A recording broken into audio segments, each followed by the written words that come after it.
siang semuanya. Perkenalkan, kami dari kelompok 6 tanaman perkebunan 1. Di sini kami ingin menjelaskan mengenai tentang pengaruh pemberian pupuk anorganik dan pupuk organik terhadap bibit kelapa sawit. Dan di sini saya dan rekan-rekan saya ingin memperkenalkan diri. Perkenalkan, nama saya Kevin Hartono dengan NIM 24207. Saya Srikan dengan NIM 24208. Saya Desya Papahan dengan NIM 24227. Saya Kinkani Hijen Pasaribu dengan NIM 24221. Saya Kevin Abdul dengan NIM 24183. Saya Diamond Mantap Lain dengan NIM 24229. Saya di sini akan menjelaskan mengenai cara-cara mengukur dan menghitung jumlah helai daun tanaman kelapa sawit. Yaitu yang pertama, kalau kita ingin mengukur tanaman kelapa sawit, maka kita harus menggunakan meteran, yang dimana meteran itu harus kita ukur dari ujung batang yang sini hingga ujung daun yang paling atas. Nah, dan semua daunnya itu harus dijepit kayak begini. Nah, kemudian untuk mengukur diameter batangnya, kita harus menggunakan jangka sorong, yang dimana jangka sorongnya itu kita ukur dari sisi kanannya, kemudian sisi kirinya, dan hasilnya itu dibagi dua, dan itulah hasil diameter batangnya. Kemudian cara menghitung jumlah daunnya, dimana kita harus menghitung setiap helai daunnya, mana seperti ini 1, 2, kemudian 3, 4, 5, 6, dan 7. Jadi itu sajalah parameter yang harus diukur dalam tanaman kelapa sawit. Terima kasih. Jadi di sini saya akan menjelaskan di tanaman sawit ke-1 yang sudah dipupuk dengan pupuk NPK sebanyak 20 gram.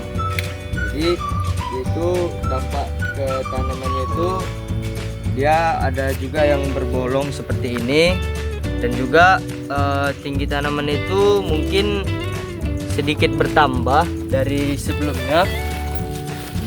Nah, dan juga di sini dia semakin subur, tapi banyak juga yang bolong-bolong, mungkin itu dampak dari terserang hama juga. Nah, jadi dia di sini bisa dilihat hanya beberapa saja yang terkena dampak bolong-bolong, seperti misalnya ini helai daun 1, helai daun 2, 3, dan 4. Nah, di sini kita bisa melihat hanya 4 helai daun yang terkena serangan hama setelah diberi pupuk NPK sebanyak 20 gram. Sekian dari perlakuan P1. Terima kasih. Saya akan menjelaskan perlakuan 2. Pada perlakuan 2 ini diberikan 20 gram NPK dan juga 5 mili per liter booster. Diberikan 1 liter booster pada tiap polybag. Dapat dilihat di sini pada daun yang baru muncul itu terlihat hijau muda, segar, namun pada daun-daun yang tua rusak karena diserang oleh hama. Kemudian diameter batang dari parameter juga meningkat dari sebelumnya. Jumlah helai daun tetap sama. Sekian, terima kasih. Bisa kita lihat di perlakuan 3 itu ditambahi 50 mili booster ya. Dan kita lihat ciri-cirinya itu ada tanamannya memang ada yang bagus, tapi ada juga bagian tanaman yang udah rusak ya teman-teman. Oke, ini bagian sini lah. Ini dan tingginya juga nggak setinggi perlakuan lain ya. Nggak pendek juga, nggak tinggi juga. Mungkin bisa dibilang apalah, netral lah dia. Oke. Terima kasih. Baik, saya di sini akan menjelaskan tentang P0 atau kontrol. Jadi pada tanaman kali ini tidak diberikan pupuk apapun, mau itu NPK ataupun booster, tapi hanya diberikan perlakuan kontrol atau penyiraman dan pengamatan pada tiap harinya.